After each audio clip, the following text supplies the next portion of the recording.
बेटियों की उड़ान, बदला जहान।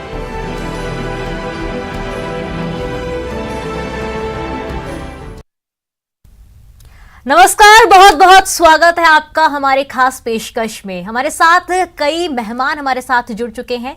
सबसे पहले ममता भूपेश जी का स्वागत करना चाहूंगी, जो कि मंत्री महिला एवं बाल विकास हैं, और दूसरी आकृति मिश्रा हैं, जो कि लोक गायिका है। ऋचा गौड़, जो कि मार्शल आर्ट खिलाड़ी हैं। डॉक्टर शमा हुसैन CEO हैं, जो कि आप सभी का बहुत बहुत स्वागत है। सबसे पहले रुख करना चाहूंगी ममता जी का। ममता जी, अभी तक जैसा कि हमने देखा, जो काम हो रहा है लड़कियों को लेकर, जितनी योजनाएं बनाई जा रही है, जो स्कीम्स आ रही है, उसको लेकर आपका क्या कहना है? उसको लेकर आप कितनी संतुष्ट हैं?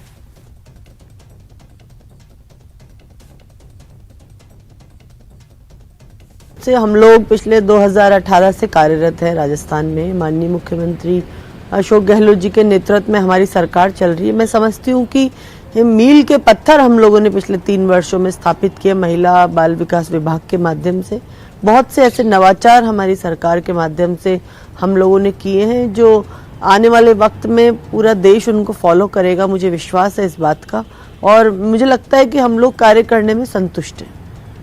जी, वहीं हमारे साथ आकृति भी जुड़ी हुई है, जो कि लोक गायिका हैं। आकृति, आपके पास आना चाहूंगी और आपसे गुजारिश करूंगी कि आप कुछ गुनगुना कर, क्योंकि आज राष्ट्रीय बालिका दिवस है, तो कुछ गुनगुना कर इस प्रोग्राम की शुरुआत करें।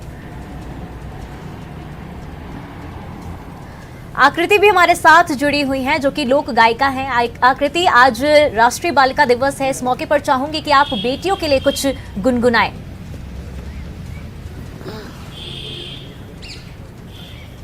नमस्कार।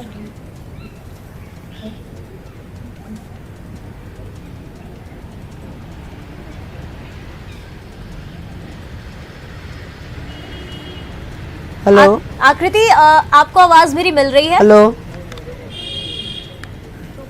आकृति, आपको मेरी आवाज मिल रही है?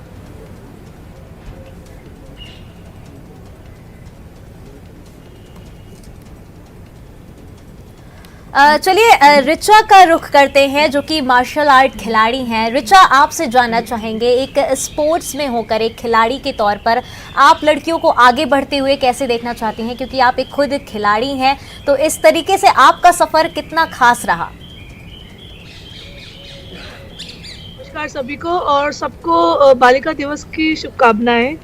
और मेरा जो सफर है वो एक बालिका से ही लेवल पे, जब मैं छोटी बच्ची थी तभी मेरा सपना जो है वो चालू हो गया था। मैं खिलाड़ी भी बनी, मैंने इंडिया के लिए मेडल भी जीता, मैंने राजस्थान के लिए भी अपने स्टेट के लिए मेडल भी जीता। और बालिका विकास मंत्रालय के तहत मेरा प्रेसिडेंट अवार्ड भी हुआ, और मैंने आत्मरक्षा भी है, जो 2 से 2.5 लाख लोगों को मैं सिखा चुकी हूँ जी। तो प्लेयर भी बनी, मैं कोच भी बनी, और मैं एम्पावरिंग गर्ल्स को मैंने एम्पावर भी करा। और ये सिलसिला जो है पूरे देश भर में मैं और मेरी टीम कर रही है, आत्मरक्षा, सर्वाइवल सेल्फ डिफेंस सिखाने का और स्पोर्ट्स कोचिंग देने का। जी, डॉक्टर शमा का रुख करना चाहूंगी।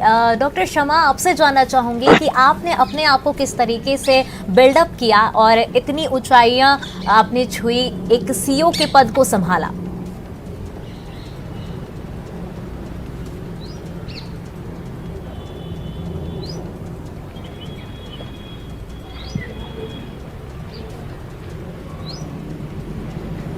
नमस्ते सबको, आपका बहुत बहुत धन्यवाद कि इस बालिका दिवस के दिन आपने मुझे ये मौका दिया कि मैं सबको लड़कियों की आवाज पहुंचा सकूं। सबसे पहले संस्कृत का एक स्लोगन है जो कहते हैं, यत्र नार्यस्तु पूज्यन्ते रमन्ते तत्र देवताः, यानी जिधर महिला की इज्जत होती है उधर देवता वास करते हैं। तो ऐसा देश है हमारा। ऐसे देश में एक बालिका का सम्मान, बालिका का अभिमान बहुत ही वैल्यूबल होता है, बहुत ही कीमती होता है। तो लड़की जब अपना सम्मान समझती है तो देश का अभिमान बन जाती है। लड़की जब अपना सम्मान समझती है तो देश का अभिमान बन जाती है। तो ऐसी हालत में हमें अपना सम्मान को बनाए रखना है। जी। अपने सम्मान को बनाए रखना है, अपना भविष्य बनाना है। मैं हमेशा ये सोचती हूँ कि हमें आगे बढ़ना है। हमें आगे बढ़ना है इसलिए नहीं कि हम किसी को दबा सके, हमें आगे बढ़ना है इसलिए नहीं कि हम दुनिया को दबा सके, हमें आगे इसलिए बढ़ना है कि दुनिया हमें ना दबा सके। तो यही मेरा हमेशा मानना है कि मुझे आगे बढ़ना है। मुझे हर दूसरी लड़की को दिखाना है कि हम कुछ कर सकते हैं, हम बहुत कुछ कर सकते हैं इस दुनिया में। हर लड़की अगर चाहेगी, फिर अपना सम्मान समझेगी, फिर अपना अभिमान समझेगी, तो पूरी दुनिया को बदल सकती है। इसलिए तो हम नारी हैं। जी, थैंक यू सो मच। जी। ममता जी का एक बार फिर रुख करना चाहूंगी। ममता जी, आपसे जानना चाहूंगी, आप एक खुद महिला हैं और आपने जो प्रोफेशन चूज किया वो पॉलिटिक्स, आपका सफर कितना चुनौतीपूर्ण भरा रहा?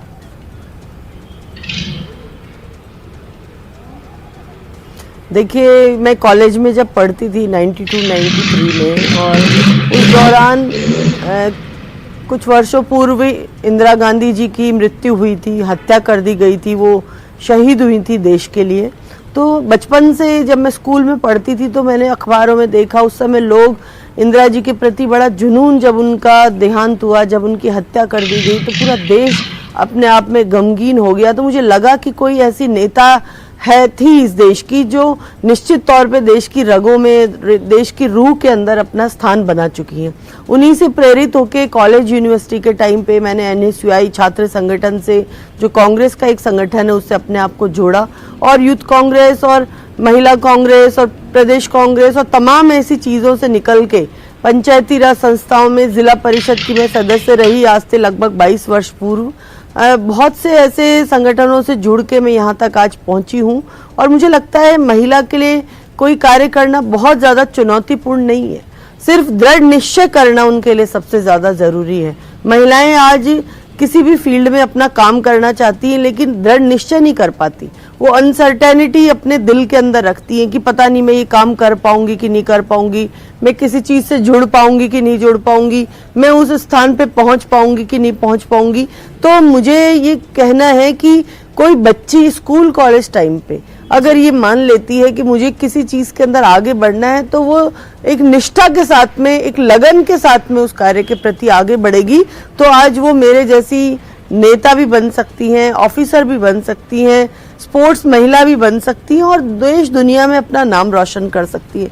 तो मेरा जो सफ़र है वो चुनौतीपूर्ण सफ़र नहीं रहा, क्योंकि सौभाग्य से मुझे एक ऐसी पार्टी के अंदर काम करने का मौका मिला जहां महिलाओं के सम्मान की बात हर स्तर पे की जाती है। अब मैं आज राष्ट्रीय बालिका दिवस है, मैं याद करना चाहूँगी हमारी आयरन लेडी इंदिरा गांधी जी को, जो आज ही के दिन देश की प्रधानमंत्री, प्रथम महिला प्रधानमंत्री का शपथ उन्होंने आज के दिन ली थी। मैं आज याद करना चाहूँगी हमारे पूर्व प्रधानमंत्री, हम सबके हर दिल अजीज नेता राजीव गांधी जी को, जिन्होंने महिला सशक्तिकरण के लिए लोकल बॉडीज़ में, पंचायती राज संस्थाओं के अंदर, मैं कहूँगी कि लोकल बॉडीज़ में, नगर निकायों के अंदर उन्होंने 50% महिलाओं को आरक्षण देने का एक ख्वाब देखा, आधी आबादी को उनका पूरा हक देने का एक ख्वाब देखा, और उन्होंने चाहा कि महिला अगर खुद निर्णय लेने की भूमिका में पहुंचेगी, चाहे वो सरपंच के तौर पे, चाहे वार्ड पंच के तौर पे, चाहे प्रधान, जिला प्रमुख, मेयर, नगर पार्षद, इन सब चीज़ों पे जब महिला खुद पहुंचेगी तो वो महिलाओं के हक के निर्णय ले पाएगी। इसलिए आज के दिन मैं राजीव गांधी जी को भी याद करना चाहूँगी, सैल्यूट करना चाहूँगी उनकी फीलिंग्स को, उनके सपने को जो उन्होंने भारत की महिलाओं के लिए देखे थे। जी, आकृति हमारे साथ जुड़ी हुई हैं, जो कि लोक गायिका हैं। आकृति, आप तक मेरी आवाज़ पहुंच रही है? हाँ जी मैडम। आकृति, सबसे पहले आपसे चाहूँगी कि आप आज राष्ट्रीय बालिका दिवस है, तो 2 लाइन आप कुछ गुनगुना के बात की शुरुआत करें। बिल्कुल बिल्कुल। नमस्कार, आप सभी को बालिका दिवस की हार्दिक शुभकामनाएं। बेटी लेकर के आसी अपनो भाग, ना मारो इनने कोख में। बेटी लेकर के आसी अपनो भाग, ना मारो इनने कोख में। ना मारियो कन्या कोख में, बेटी लेकर के आसी अपनो भाग, ना मारो इन्हें कोख में। बहुत खूब आकृति। आकृति, आपसे जानना चाहूंगी, आपने चूज किया सिंगिंग का प्रोफेशन, ऐसे में आपका सफर कितना खास रहा, और साथ ही साथ ये भी जानना चाहूंगी कि किन चुनौतियों का सामना आपको करना पड़ा। मुझे काफ़ी चुनौतियों का सामना करना पड़ा। घर वालों को बहुत से ताने सुनने पड़े कि बेटी है, लड़की को कहाँ स्टेज पे चढ़ाते हो, क्यों गवाते हो, बहुत से ताने सुनने पड़े। फिर भी मम्मी पापा ने पूरा सपोर्ट करा और कहा कि नहीं, ये बेटी है तो भी कोई बात नहीं, बेटी मेरे बेटे के बराबर है ये। और हमेशा मम्मी पापा ने मेरे को बेटे के जैसे रखा, और आज इस मुकाम पे मम्मी पापा की मेहनत से मैं आज इस मुकाम पे हूँ। जी, एक बार फिर ऋचा के पास जाना चाहूंगी। ऋचा, देखा जा रहा है कि स्पोर्ट्स में आप हैं, तो आपको क्या लगता है कि स्पोर्ट्स में और क्या कदम उठाने चाहिए ताकि जो लड़कियां हैं वो आगे बढ़ सकें, उनमें हिम्मत आ सके और वो उड़ान हासिल कर सके?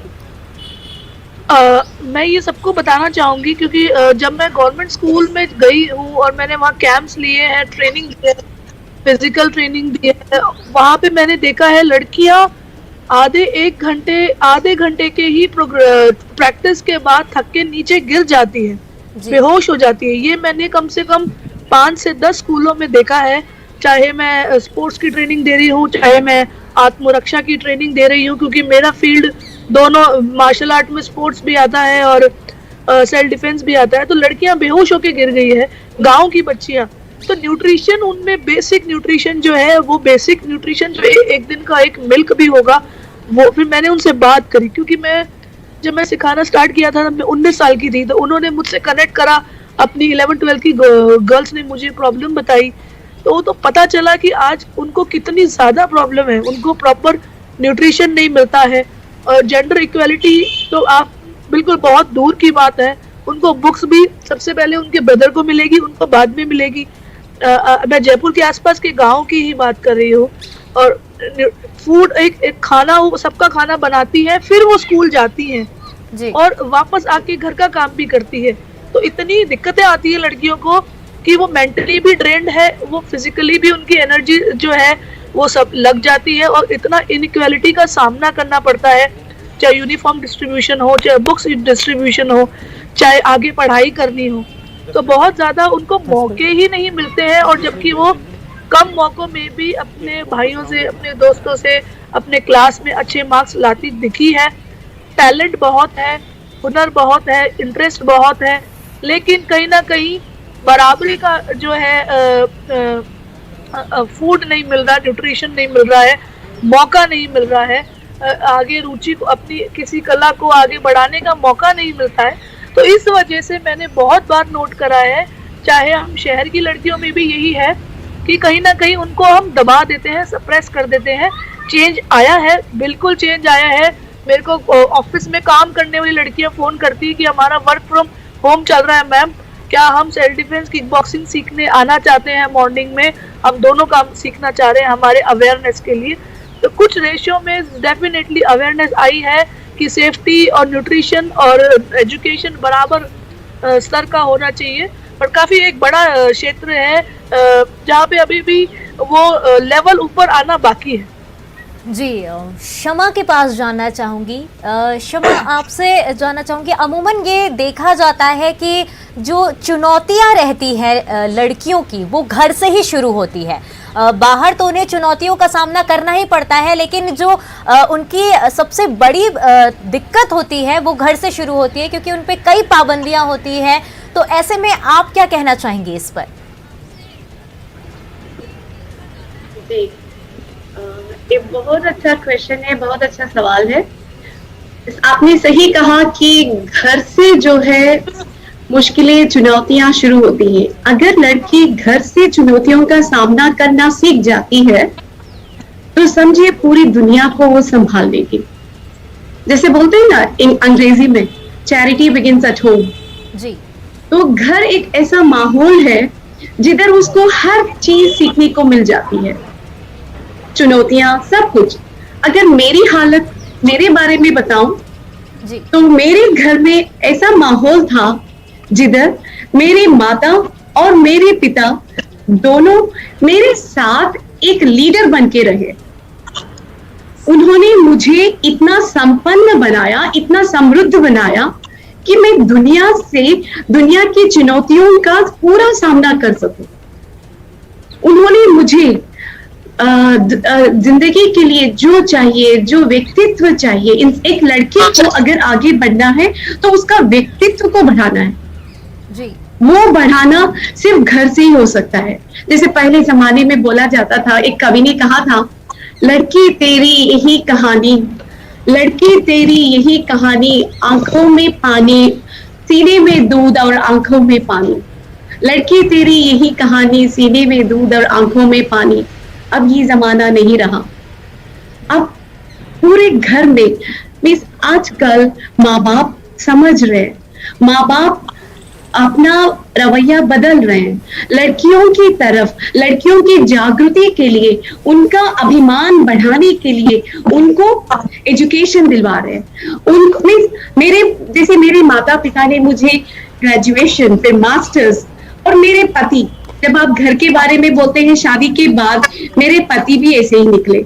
उन्होंने मुझे एनकरेज किया, उन्होंने मुझे उत्साह किया कि तुम और पढ़ाई करो ताकि दुनिया की जितनी भी चुनौतियां हो तुम उनका सामना कर सको। तो घर से मुझे हिम्मत मिली, मेरे घर वाले मेरे सामने खड़े रहे, ऐसे ताकत बन के खड़े रहे कि मैंने पूरी दुनिया की जितनी भी चुनौतियां हैं उसका सामना कर सकती हूँ आसानी से जी। पूरी दुनिया से। मैं सारे माँ बाप को यही बताना चाहती हूँ कि अपनी लड़की को अगर आप आगे बढ़ाना चाहती हैं, अगर आप चाहती हैं कि आपकी लड़की दुनिया में और घर में और अपने पर्सनल और अपने प्रोफेशनल लाइफ में अगर उसको आगे बढ़ना है तो चलिए गान बांटते हैं आज, और सब मिलके हम लोग सब मिलके प्रमाण लेते हैं कि लड़की की जिंदगी सुधारेंगे। बोलते हैं ना, हर इंसान इंसान के व्यक्तित्व में सौभाग्य होता है, सौभाग्यवती भवा। मीन्स अगर किसी का एक ही भाग्य अच्छा होता है, अगर किसी का एक ही भाग्य अच्छा होता है तो लड़का पैदा होता है। अगर किसी के सौभाग्य अच्छे होते हैं तो लड़की पैदा होती है। इसीलिए जब भी हम लोग किसी की आशीर्वाद लेने जाते हैं तो बोलते हैं सौभाग्यवती भवा। तो लड़की सौभाग्य होती है, माँ बाप के लिए पराई होके भी पराई नहीं होती। इसीलिए तो माँ बाप जब लड़की की विदाई होती है तो हर बाप के, हर माँ के आंखों में आंसू होती है। लड़की ऐसी होती है। तो इसका पूरी दुनिया को समझना चाहिए, पूरी दुनिया को ये समझना चाहिए कि इस लड़की की वजह से पूरी दुनिया, अपना भारत, अपना देश, अपना संसार आगे बढ़ सकता है। अंबेडकर जी ने एक बार कहा था, अगर तुम्हें देखना है कि अपना देश तरक्की कर रहा है या नहीं, अगर आपको देखना है कि अपना देश तरक्की कर रहा है कि नहीं, तो बस छोटी सी बात है, पता है क्या जी? देखो कि आपकी बेटियां तरक्की कर रही हैं कि नहीं। अगर आपकी बेटियां तरक्की कर रही है, इसका मतलब आपका देश तरक्की कर रहा है। तो घर से ही शुरू करते हैं इस लड़ाई को, घर से एक वीर नारी बनाते हैं, एक झांसी की रानी बनाते हैं लड़की को, ताकि वो पूरे संसार को संभाल सके। अब आने वाला जमाना बहुत बुरा है, हर जगह चुनौतियां से भरा पड़ा है।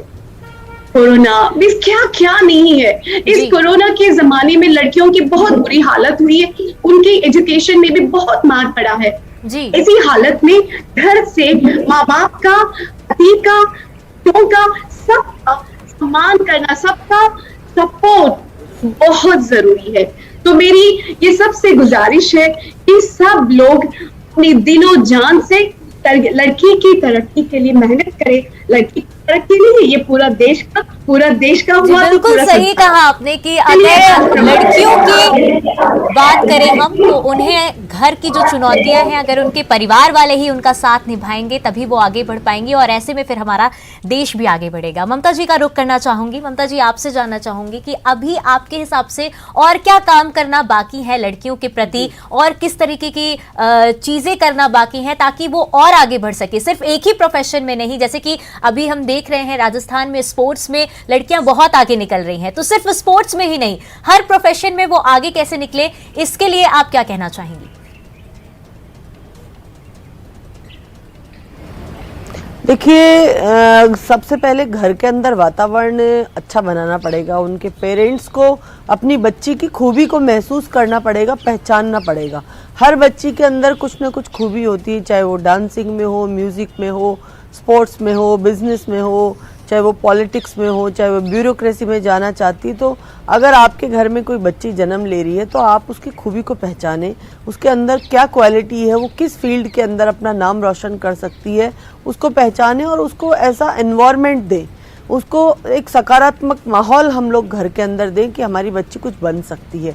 अगर हमने शुरुआत से अपनी बच्ची की खासियत को, उसकी खूबी को, उसकी रुचि को, उसकी क्या करने की जील है, अंदर जज्बा क्या है, उसको अगर हमने पहचाना तो हमारी बच्ची एक दिन देश और विदेश के अंदर भारत का नाम रोशन कर सकती है। इसलिए सबसे ज़्यादा ज़रूरी है कि हमें उसके माहौल को, उसकी रुचि को पहचानना।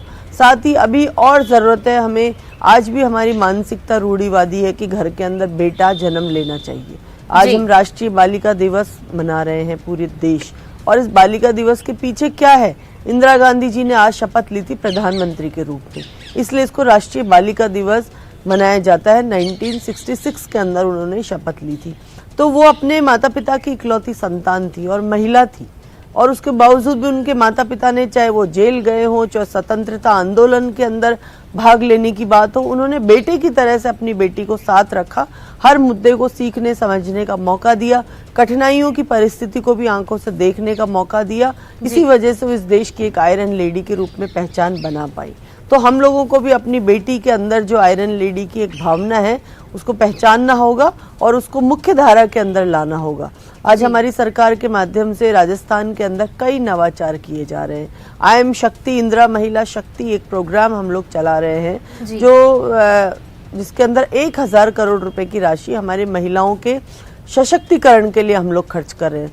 चाहे ड्रॉप आउट बच्चियां शिक्षा से जुड़े, चाहे कोई स्मॉल स्केल इंडस्ट्री के उद्योग स्थापित करना चाहते हैं तो उससे जुड़े, चाहे कोई ये मान लीजिए कंप्यूटर का युग आ गया है। राजीव गांधी जी कंप्यूटर लेकर आए थे, लोग कहते थे कंप्यूटर से बेरोजगारी बढ़ेगी, लेकिन आज ये देश कंप्यूटर से कितना आगे बढ़ चुका है, नौजवान साथियों को कितना रोजगार इस कंप्यूटर के माध्यम से मिल रहा है। तो हम लोग कंप्यूटर के बेसिक कोर्स, एडवांस कोर्स हमारे विभाग के माध्यम से सिखा रहे हैं, इसलिए कि आज कंप्यूटर के इस युग में बच्चियां अपने आप को पिछड़ा हुआ महसूस ना करें।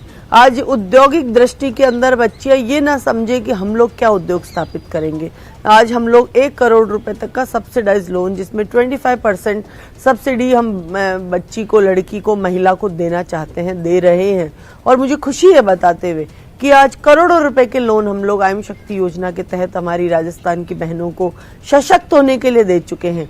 तो मैं समझती हूँ कि सरकारों को सकारात्मक सोच के साथ में आगे बढ़ना होगा, ये सोचते हुए कि बच्ची के, लड़की ने जन्म ले लिया तो कोई अभिशाप नहीं है ये उस लड़की को, क्योंकि लड़की एक गीली मिट्टी है और उसका तराशना कैसा है, उस तराशने से अगर हमने उसको दीपक के रूप में बना दिया तो वो हमारे समाज को, हमारे देश को प्रकाश पुंज के साथ में जोड़ सकता है, प्रकाशवान कर सकता है।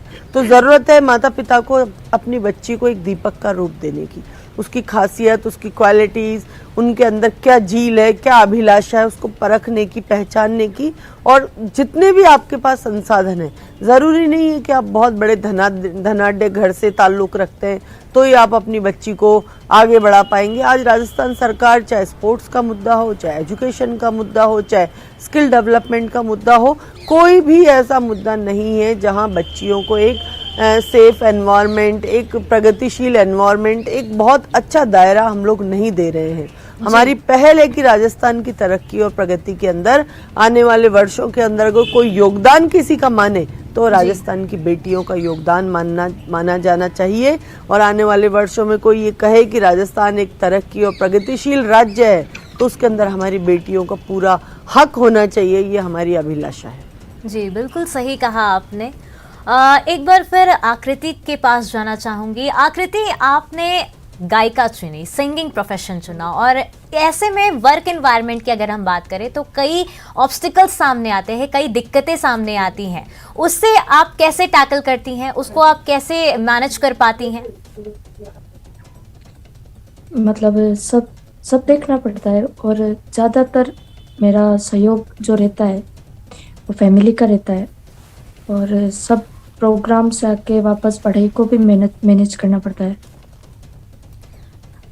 आकृति, आप अपने पढ़ाई को किस तरीके से मैनेज करती हैं? जैसे कि आप अपने प्रोफेशन को बरकरार रखते हुए अपने पढ़ाई पे कैसे फोकस कर पाती हैं? पढ़ाई का एक अलग टाइम टेबल बना रखा है उसका। दिन भर पढ़ाई करती हूँ, उसके बाद में रात को वापस अपने म्यूजिक की प्रैक्टिस करती हूँ। अगर रात का नाइट का अगर प्रोग्राम होता है तो प्रोग्राम में रहता है प्रोग्राम। किस तरीके से आप टाइम मैनेजमेंट कर पाती हैं? रियाज वगैरह की भी बहुत ज़रूरत पड़ती है। ऐसे टाइम पे देखा जाता है कि गायिका में तो खास तौर पर रियाज ही सब कुछ माना जाता है, तो ऐसे में आप किस तरीके से टाइम मैनेजमेंट कर पाती हैं? दिन भर की पढ़ाई के बाद में शाम को 2 घंटा रियाज करती हूँ। आप सभी हमारे साथ बने रहिए। इस वक्त छोटा सा ब्रेक लेंगे और फिर फौरन हाजिर होंगे और इस बातचीत को आगे बढ़ाएंगे।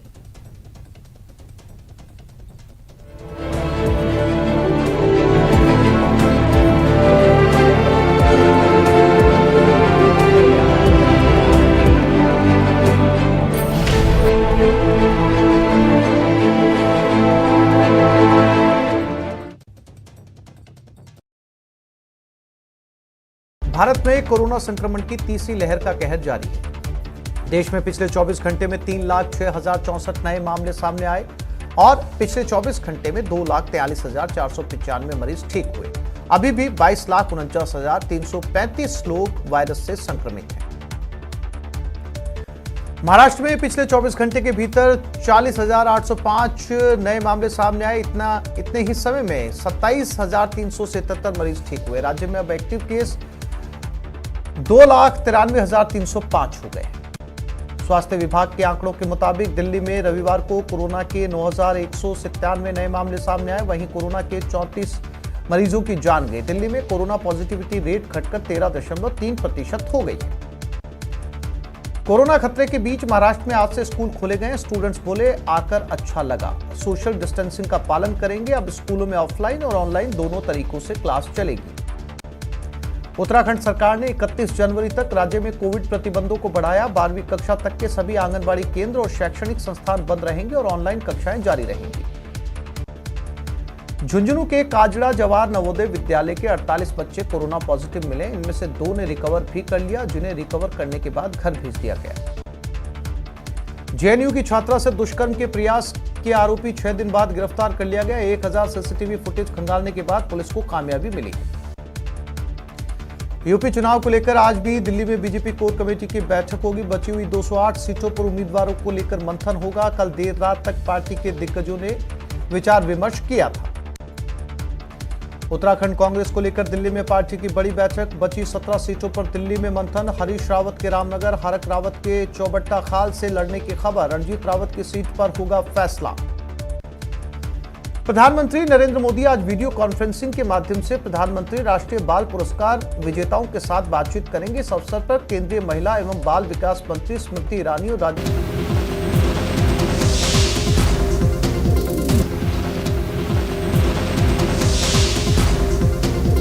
इम्यूनिटी को बढ़ाने के लिए विश्व का सर्वश्रेष्ठ। भारत में कोरोना संक्रमण की तीसरी लहर का कहर जारी है। देश में पिछले 24 घंटे में 3,06,064 नए मामले सामने आए और पिछले 24 घंटे में 2,43,495 मरीज ठीक हुए। अभी भी 22,49,335 लोग वायरस से संक्रमित हैं। महाराष्ट्र में पिछले 24 घंटे के भीतर 40,805 नए मामले सामने आए। इतने ही समय में 27,377 मरीज ठीक हुए। राज्य में अब एक्टिव केस 2,93,305 हो गए। स्वास्थ्य विभाग के आंकड़ों के मुताबिक दिल्ली में रविवार को कोरोना के 9,197 नए मामले सामने आए। वहीं कोरोना के 34 मरीजों की जान गई। दिल्ली में कोरोना पॉजिटिविटी रेट घटकर 13.3% हो गई है। कोरोना खतरे के बीच महाराष्ट्र में आज से स्कूल खोले गए। स्टूडेंट्स बोले, आकर अच्छा लगा। सोशल डिस्टेंसिंग का पालन करेंगे। अब स्कूलों में ऑफलाइन और ऑनलाइन दोनों तरीकों से क्लास चलेगी। उत्तराखंड सरकार ने 31 जनवरी तक राज्य में कोविड प्रतिबंधों को बढ़ाया। 12वीं कक्षा तक के सभी आंगनबाड़ी केंद्र और शैक्षणिक संस्थान बंद रहेंगे और ऑनलाइन कक्षाएं जारी रहेंगी। झुंझुनू के काजड़ा जवाहर नवोदय विद्यालय के 48 बच्चे कोरोना पॉजिटिव मिले। इनमें से 2 ने रिकवर भी कर लिया, जिन्हें रिकवर करने के बाद घर भेज दिया गया। जेएनयू की छात्रा से दुष्कर्म के प्रयास के आरोपी 6 दिन बाद गिरफ्तार कर लिया गया। 1000 सीसीटीवी फुटेज खंगालने के बाद पुलिस को कामयाबी मिली। यूपी चुनाव को लेकर आज भी दिल्ली में बीजेपी कोर कमेटी की बैठक होगी। बची हुई 208 सीटों पर उम्मीदवारों को लेकर मंथन होगा। कल देर रात तक पार्टी के दिग्गजों ने विचार विमर्श किया था। उत्तराखंड कांग्रेस को लेकर दिल्ली में पार्टी की बड़ी बैठक। बची 17 सीटों पर दिल्ली में मंथन। हरीश रावत के रामनगर, हरक रावत के चौबट्टा खाल से लड़ने की खबर। रणजीत रावत की सीट पर होगा फैसला।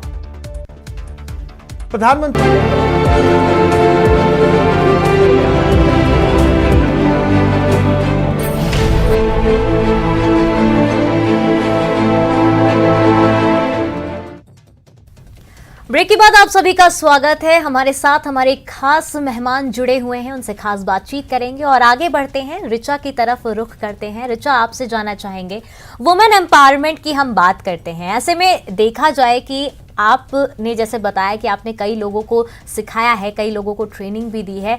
ऐसे में कई लड़कियां ऐसी भी हैं जो पीछे हैं, अभी वो आगे उभर कर सामने नहीं आ पा रही हैं, तो आप उनके लिए एक इंस्पिरेशन के तौर पर सामने आई हैं। आप क्या कुछ कहना चाहेंगी उन लड़कियों से कि वो आगे बढ़ें और अपनी चीज़ों को आगे कर सकें और सेल्फ डिपेंडेंट जो होता है वो उसमें वो कामयाबी पा सकें? जी, मैं कुछ एग्जाम्पल जो मेरे साथ हुए, लाइफ के एक्सपीरियंस, पिछले 10 साल से मैं इस फील्ड में हूँ और 18 उम्र से ही मैंने कोचिंग देना स्टार्ट किया था। तो मैं वो एक एग्जाम्पल मैं शेयर करूंगी जिससे आई गेस सभी लड़कियों को ये मैसेज भी चला जाएगा कि कैसे किस तरीके से वो अपना जो करियर है या वो जो अपना इंटरेस्ट है लाइफ में करना चाहती हैं वो परस्यू कर सकती है। तो मैं जब स्कूल में थी मैं इवनिंग स्पोर्ट्स गेम्स के लिए जाती थी, जिसमें बहुत रास्ते में बहुत अंधेरा होता था घर से स्कूल तक जाने के लिए और शाम को लेट इवनिंग बहुत लेट हो जाता था। तो क्योंकि हमारे फैमिली वाले थोड़े से काफी केयरिंग थे, इसलिए उन्होंने मना करा था कि रात को लेट हो जाता है जब आप स्पोर्ट्स फिनिश करके 7-8 बजे आते हैं। तो कहीं ना कहीं मुझे एक वहाँ पहला हर्डल सबसे पहले मिला। तो मैंने अपने हेयर में बहुत लीन थी उस वक्त 9th क्लास में, मैंने अपना पूरा हेयर बॉयकट मैंने करा लिया और मैं शर्ट पहनती थी और जीन्स पहनना मैंने स्टार्ट कर दिया और मैंने बॉयज के ही कपड़े मैंने स्टार्ट कर दिए। तो कहीं ना कहीं ये एक मैंने खुद का एक रास्ता निकाला कि जैसे मैडम ने कहा कि घर से ही उनका जो है स्ट्रगल जो है वो स्टार्ट हो जाता है, पर मुझे हमेशा सोल्यूशन पे पहुंचना था। तो मैंने रास्ता निकाला कि मैं बॉय की तरह टॉम बॉय, क्योंकि मैं टॉम बॉय की तरह काफी टाइम रही हूँ, तो टॉम बॉय के रूप में मैंने अपने घर से स्टेप आउट करा। जो मेरा ड्रीम था उसको पूरा करने के लिए, इंडिया के खेलने के लिए। और धीरे धीरे पेरेंट्स का सपोर्ट भी आया, बट हाँ उन्होंने बोला कि एजुकेशन जरूर आप साथ में रखना, फिर आप चाहे कुछ भी करें। तो लड़कियों को एजुकेशन हमेशा अपनी साथ रखनी चाहिए। चुनौती यहाँ तक खत्म नहीं हुई, जब मैं कोच बनी तो जो स्टूडेंट थे वो मुझसे उम्र में बड़े थे, बॉयज थे, गर्ल्स थे और कुछ दूसरे कोच थे, क्योंकि वो बोलते थे कि ये क्या कोचिंग देगी, ये एक लड़की कैसे सिखा सकती है, वो भी स्ट्रेंथ वाली चीज है, फाइटिंग वाली चीज है और मेरा फेस कट भी थोड़ा ऐसा है चबी डबी जैसा। तो वो लोग मजाक उड़ाते थे, मेरा बुली करते थे, जिसको हम कह सकते हैं वर्क पॉलिटिक्स कह सकते हैं या कुछ भी कह सकते हैं। जो अब लड़की जब भी बड़ी होती है, जॉब ज्वाइन करती है, वर्क करती है, तो जरूर ये फेस करती है कि ये क्या सिखाएगी या फिर ये काम नहीं कर सकती, इसकी जगह हम कोई मेल कोच होना चाहिए, बहुत लोगों ने बोला। बट जब एज अ कोच मेरे स्टूडेंट्स की अचीवमेंट आए तो मुझे अपने जुबान से, मुझे अपने मुंह से जवाब देने की जरूरत नहीं पड़ी। और जब मेरा भारत की टॉप 100 वुमेन में मेरा सिलेक्शन हुआ, प्रणब मुखर्जी प्रेसिडेंट जी ने मुझे सम्मानित किया दिल्ली में, उसके बाद सबकी ही जो है, जो गलत रूमर्स फैलाते थे या फिर जो लोग बुली करते थे या मजाक उड़ाते थे, सबका मुंह बंद हो गया। ये चीज उसके बाद लोगों में चेंज आने लगा कि हाँ, कि हम फीमेल कोच के पास भी सिखा सकते हैं, हमारे बच्चे वहां भी सीख सकते हैं। और बॉयज में भी चेंज आया कि नहीं, हम बॉय हैं तो हम बॉय कोच से ही सीखे, ऐसे करके। क्योंकि आज की संख्या 2 लाख लड़कियों को मैंने सिखाया है, ट्रेनिंग दी है, पूरा 10 आवर्स का मेरा जो है डेली का वर्कलोड रहता था, क्योंकि मैं खेलती भी थी, अकेडमी भी और स्कूल्स में कोचिंग भी देती थी, और मैं बाहर एनजीओ में, गांव में, विलेजेस में या फिर कॉर्पोरेट्स में बाहर मैं सेशंस भी देती थी। तो कहीं ना कहीं जो लड़ाई होती है एक गर्ल की, जब वो गर्ल बड़ी होती है, जिस एक फेज पे पास करती है, स्कूल पास करती है, तो कॉलेज में उसको समस्याएं आती है, कहीं ना कहीं इनइक्वालिटी, कहीं ना कहीं बुलीनेस या वो फेस करती है। फिर वो ऑफिस के एज में आती है, वर्किंग एज में, तो वो दूसरी लड़ाई है, जो दूसरा हर्डल है, वो भी उसको हमको पार करना चाहिए, वो कोई भी हो। ये नहीं कि हम क्विट कर दे, चाहे वो किसी भी प्रकार का हर्डल आए, क्योंकि ऑफिसेज में मैंने सुना है कि बराबर वर्क कर रहे हैं, बराबर पोस्ट है, लेकिन मेल को सैलरी ज्यादा मिल रही है, फीमेल को कम मिल रही है, क्योंकि पोस्ट एक है, डेजिग्नेशन एक है, काम भी एक ही तरीका। तो वो इनइक्वालिटी मैंने सैलरी में देखा है बहुत लोगों से, मैंने भी मेरे साथ जो फील किया है। जी बिल्कुल सही कहा आपने कि तमाम तरीके के हर्डल सामने आते हैं एक लड़की की जिंदगी में, एक हर पड़ाव पे उसे कुछ न कुछ चुनौतीपूर्ण देखने को मिलता है। ममता जी का एक बार फिर रुख करना चाहूंगी। ममता जी, आपके हिसाब से राजस्थान कितना अलग है और प्रदेशों से लड़कियों के मामले में? जो योजनाएं चल रही हैं, जो स्कीम्स चल रही हैं लड़कियों को लेकर, आपको क्या लगता है कि राजस्थान कितना आगे है और कितनी बढ़ोतरी कर रहा है, कितना सजग है लड़कियों को लेकर? देखिए, फॉर्चुनेटली राजस्थान अपने आप में एक मिसाल बनने जा रहा है, एक ऐसी योजना का कि जो योजना हर महिला से जुड़ी हुई है, हर बालिका से जुड़ी हुई है। आई एम शक्ति उड़ान योजना हमारी एक महत्वाकांक्षी पहल राजस्थान सरकार की माननीय मुख्यमंत्री जी ने की है, जिसमें हम 1 करोड़ 20 लाख के करीब महिलाओं को फ्री सैनिटरी नैपकिन हर महीने बांटेंगे। आज महिलाओं को हम लोग उसकी शिक्षा की बात करते हैं, हम लोग आगे बढ़ने की बात करते हैं, लेकिन महिलाओं के बेसिक स्वास्थ्य की चिंता अगर जो कोई व्यक्ति करेगा तो वो सशक्त नारी का सपना पूरा कर पाएगा। माननीय मुख्यमंत्री अशोक गहलोत जी ने स्वस्थ नारी और सशक्त नारी का सपना देखा। आज 65% जो वुमेन्स हैं, महिलाएं हैं, बच्चियां हैं, उनको किसी न किसी तरह से माहवारी स्वच्छता नहीं रखने की 50 तरह की बीमारियों का सामना करना पड़ रहा है। कई बार बच्चेदानी का कैंसर हो जाता है, किसी की बांझपन आ जाता है, किसी का कम उम्र के अंदर अनहाइजीन की वजह से बहुत तरह की बीमारियों का सामना हमारी बेटियों को करना पड़ता है। हमारी सरकार एक अभिनव पहल लेकर आई है, आई एम शक्ति उड़ान योजना, जिसके अंदर मैंने आपको बताया कि 1 करोड़ 20 लाख के करीब महिलाओं को हर माह फ्री सैनिटरी नैपकिन दिया जाएगा, जिसका उद्देश्य हमारा ये है कि स्वस्थ राजस्थान की स्वस्थ नारी हो। आज मुख्यमंत्री अशोक गहलोत जी ने अपने पिछले कार्यकाल के अंदर मुफ्त दवा वितरण योजना शुरू की और वो पूरा देश उसका एक रोल मॉडल राजस्थान को मान के फॉलो करने लगा।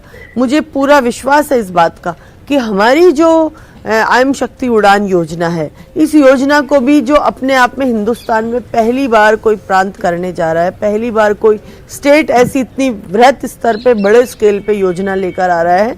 आने वाले समय के अंदर राजस्थान एक रोल मॉडल बन के निकलेगा और अन्य प्रदेश जिस तरह से मुफ्त दवा वितरण योजना को फॉलो किया और अशोक गहलोत जी एक मॉडल बने, तो अशोक गहलोत जी एक मॉडल बने। उसी तरह से हमारा जो मुफ्त सैनिटरी नैपकिन का जो ये प्रोग्राम है, ये देश भर के अन्य प्रांत इसको फॉलो करेंगे। राजस्थान एक बार फिर इसका मॉडल प्रदेश कहलाएगा और आने वाले वक्त के अंदर स्वस्थ नारी का जो संकल्प ना हम सब लोग मिल के देखना चाहते हैं, क्योंकि अगर स्वस्थ रहेगी तो वो शिक्षित हो पाएगी, समृद्ध हो पाएगी, आगे बढ़ पाएगी।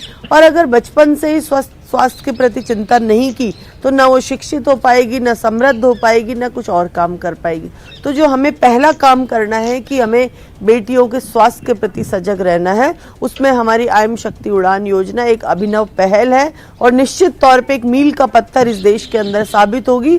आने वाले वर्षों के अंदर जब अन्य राज्य इसको फॉलो करेंगे, तब हम और आप फिर एक बार मुखातिब होके इस बात के प्रति चर्चा करेंगे कि मेरा कथन सही निकला और अन्य प्रदेशों ने भी उड़ान योजना को फॉलो किया और बहनों के स्वास्थ्य की चिंता की। ये हमारी सरकार की एक लेटेस्ट 3 वर्षों की उपलब्धि के आधार पे हमने लॉन्च की है योजना चरणबद्ध तरीके से। फर्स्ट फेज के अंदर हम लगभग 28-29 लाख बच्चियों को, महिलाओं को इस योजना से जोड़ रहे हैं। सेकेंड फेज के अंदर हम 1,15-20 लाख महिलाओं को इस योजना से जोड़ेंगे। 10 वर्ष से 45 वर्ष तक की प्रत्येक महिला, कोई राइडर नहीं, कोई कैटेगरी नहीं, जो महिला हमारी आयम शक्ति उड़ान योजना से लाभान्वित होकर फ्री सैनिटरी नैपकिन लेना चाहती है, हमारी आंगनवाड़ी की बहनें घर घर जाके उनको ये देंगी, उनको सप्लाई करेंगी, क्योंकि हम लोग नारी को स्वस्थ रखना चाहते हैं। ये हमारी सरकार की अभिनव पहल है। जी बिल्कुल सही कहा आपने कि बच्चे या लड़कियां जिनकी बात करें, जब तक वो स्वस्थ नहीं रहेंगे तब तक आगे कैसे बढ़ेंगे, शिक्षित कैसे होंगे। शमा का रुख करना चाहूँगी। शमा, आपके हिसाब से क्या लगता है कि लड़कियों को किन किन दिक्कतों का सामना करना पड़ता है और क्या लगता है आपको कि उनसे कैसे निजात पाया जा सकता है? मेरे ख्याल से ना इन लड़कियों को जितनी मुश्किलें आती हैं वो उतनी ही स्ट्रांग बनती है, उतनी ही दृढ़ बनती है। जैसे माँ को ले लीजिए, माँ के पास इतनी मुश्किलें आती हैं, मीन्स बच्चों को बड़ा करना, घर संभालना, घर वालों को संभालना, बाहर वालों को संभालना। अगर वो बाहर भी जॉब करती है तो और उसके भी means she has lots of problems in life, but वो कितनी दृढ़ होती है। ऐसा कोई वॉरियर ही नहीं होता है, ऐसा कोई सैनिक ही नहीं होता है जैसी माँ होती है। तो माँ ही लड़की ही होती है ना। तो जितनी इंग्लिश में, अंग्रेजी में बोलता जाता है कि इंसान के पास जितनी चुनौतियां होती हैं, more the complexes, more the problems, she will grow emotionally and exponentially. जैसे आप अपने सर पे किताब रखते हैं, कोई भी वजन रखते हैं, समझिए जब आपके सर पे कोई वजन होता है तो क्या होता है, आप अपना सर ऊंचा ही रखेंगे ना, नीचा नहीं रखेंगे। अगर आप नीचा करेंगे तो गिर जाएगी। तो आप जैसे तकलीफें बढ़ती हैं तो हम लोग ऊपर बढ़ने की कोशिश करते हैं, आगे बढ़ने की कोशिश करते हैं।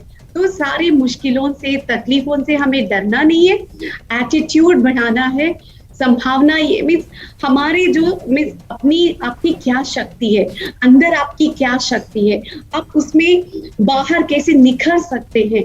सोने को लीजिए, सोना तभी बनता है गरम गरम, means due to extreme heat, extreme temperature, गरम गरम करने से सोना बनता है। मीन्स सोना भी ऐसे ही चुनौतियों से, मुश्किलों से निखरता है। तो हर कोई, लड़कियों को चुनौतियों से डरना नहीं है, आगे बढ़ना है।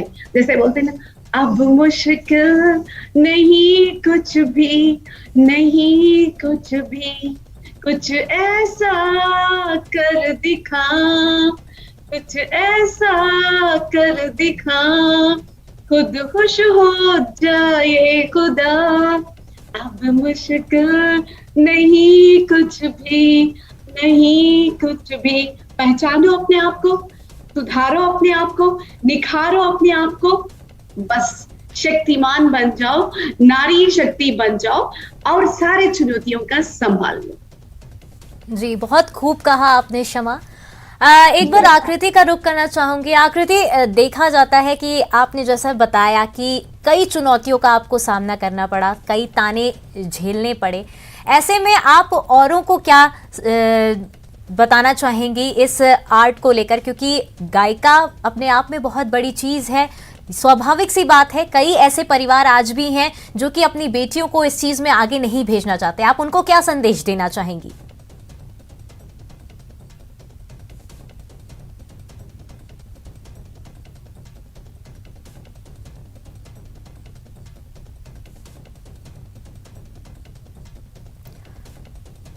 तो एक बार ऋचा का फिर से रुख करना चाहूंगी। ऋचा, लगातार हम वुमेन एम्पावरमेंट की बात करते रहते हैं, ऐसे में तमाम तरीके के जो ऑब्स्टिकल्स हैं वो हमारे सामने आते रहते हैं।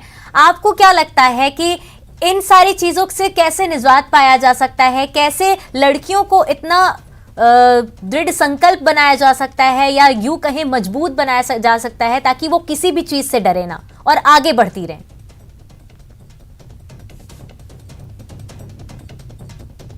लड़की जैसे ही बड़ी होती है, एक सबसे अच्छा सोल्यूशन मैं सबको यही कहना चाहूंगी कि सबसे पहले आपको जो करना है लाइफ में, आप अपने फैमिली को, अपने पेरेंट्स को कन्विंस करें, क्योंकि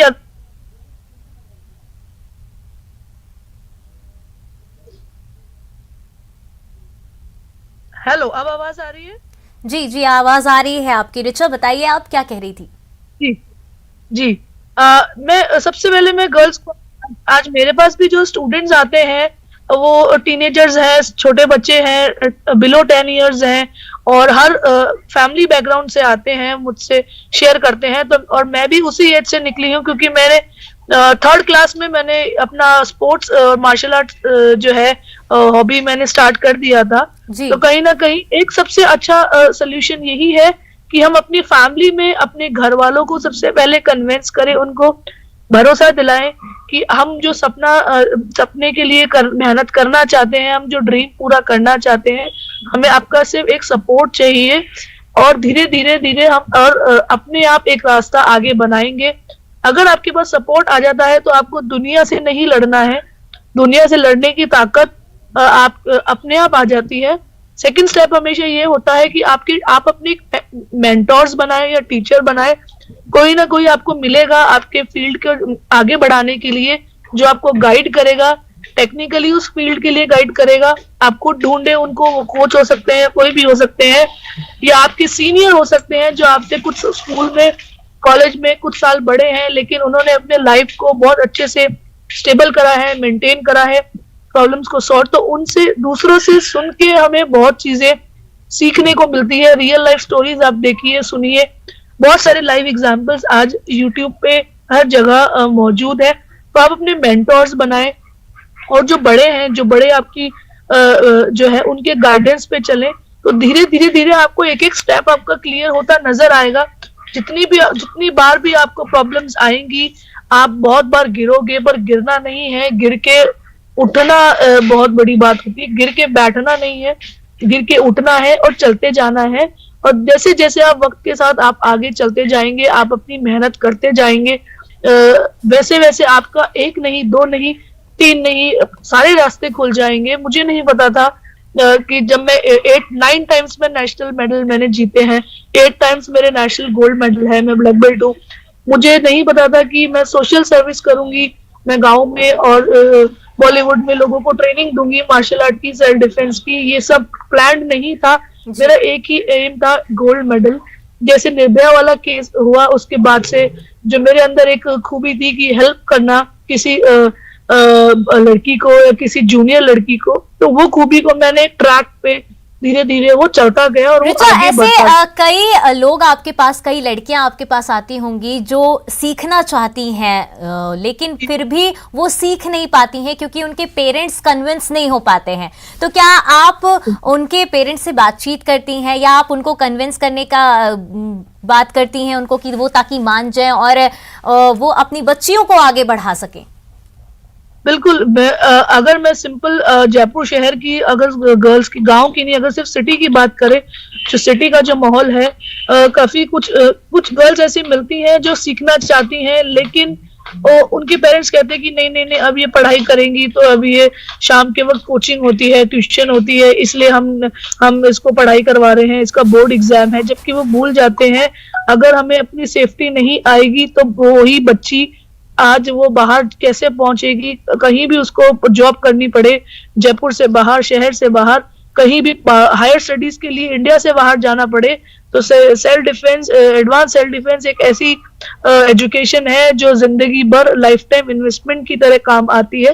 तो हम पेरेंट्स को कन्विंस करते हैं कि देखिए इसको करने से आपका बच्चा कंसंट्रेशन भी बढ़ेगा, क्योंकि इसमें फिजिकल वर्कआउट शामिल है और पढ़ाई भी अच्छे से होगी और बच्चा सारे लोड लेने की हैबिट में आ जाएगा। बिल्कुल सही बात कहा आपने कि ऐसे काम करने से बच्चा आगे बढ़ेगा और आगे बढ़ेगा तो वो अपने आप को सशक्त कर पाएगा।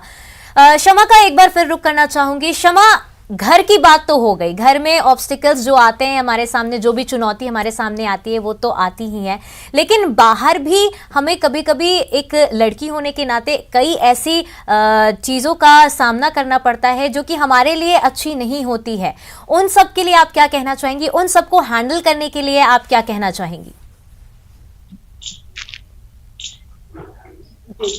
उन सबको अगर हैंडल करना है बाहर की जिंदगी, तो जरूर हर नारी को, हर लड़की को सामना करना ही पड़ता है। उन सबको अगर हमें सामना करना है, जूलॉजी में, जो लाइफ साइंस में जो बोलते हैं ना, एक पॉलिसी, सर्वाइवल ऑफ फिटेस्ट। अगर आपको बाहर की दुनिया में जीना है, सरवाइव करना है, तो अडेप्ट करना है। हर सामना, हर चीज, सर्वाइवल ऑफ फिटेस्ट, उसमें अडेप्टेशन बोलते हैं। आप उसके आदी होना है, आपको उससे डरना नहीं है। अगर आप सर्वाइवल ऑफ फिटेस्ट की फॉर्मूला फॉलो नहीं करेंगे तो आप डायनासोर के जैसे गायब हो जाएंगे, आपका व्यक्तित्व नहीं रहेगा।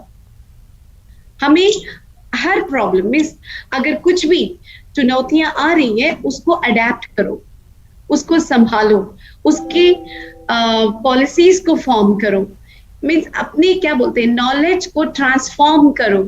ट्रांसफॉर्मेशन ऑफ इंफॉर्मेशन, जो भी आपके पास इंफॉर्मेशन है, नॉलेज है, उसको ट्रांसफॉर्म करो, अपने आप को अपग्रेड करो। एक ही स्टेज पे, मीन्स अपनी स्टेप्स बढ़ते हुए जाना है, अपनी नॉलेज को बढ़ाई करो। Means try to enhance your knowledge. Knowledge को जब आप एनहांस करेंगे तो हमें उस नॉलेज के मदद से पूरी, मीन्स जितनी भी चुनौतियां आएंगी उसका सामना कर पाएंगे। कोशिश करो कि और पढ़ाई करें, कोशिश करो कि किसी से कुछ सीखें।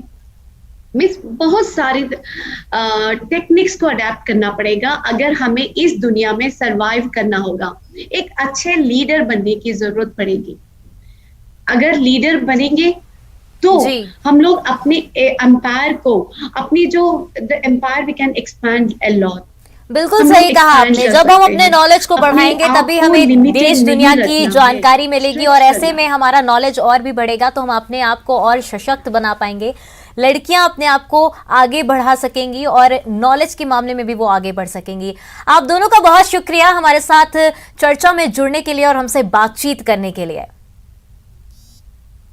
हमारी खास पेशकश में बस इतना ही। दीजिए इजाजत, नमस्कार।